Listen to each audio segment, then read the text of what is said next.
తిరుమలలో వెళ్ళే దారిలో ఏదైతే ఆంజనేయ స్వామి పెద్ద విగ్రహం దగ్గర ఉన్న చిన్న విగ్రహం చోరీ వ్యవహారంలో పోలీసు శాఖ ఇచ్చిన ప్రకటనలో మర్మం ఏంటంటూ వైసీపీ మీడియా హైలైట్ చేసుకొస్తుంది. హనుమాన్ విగ్రహం చోరీ ఘట్టం మీద కేసు నమోదు చేసిన పోలీసులు సీసీ కెమెరా ఫుటేజీ, సాంకేతిక ఆధారాలు, అనుమానితుల కదలికల ఆధారంగా దర్యాప్తు ముమ్మరం చేశారు.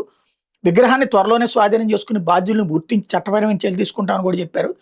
ఈ ఘట్టం మీద టీటీడీ అధికారులు పూర్తి స్థాయి నివేదిక కోరారు. అయితే ఈ ఘటనకు సంబంధించి తిరుపతి జిల్లా పోలీసులు విడుదల చేసిన ప్రకటనే పలు ప్రశ్నలు, సందేహాలు వెలువెత్తుతున్నాయి. ఒక అడుగు ఎత్తున్న హనుమాన్ రాతి విగ్రహాన్ని జూలై 22వ తేదీ తెల్లవారుజామున 3 గంటల టైంలో గోవిందమాల ధరించిన ఓ భక్తుడు తీసుకెళ్లినట్టు గుర్తించారు. తిరుపతి జిల్లా పోలీసులు టీటీడీ విజిలెన్స్తో కలిసి 10 ప్రత్యేక బృందాల ద్వారా ఆ వ్యక్తి కోసం గాలిస్తున్నట్టు చెప్పారు.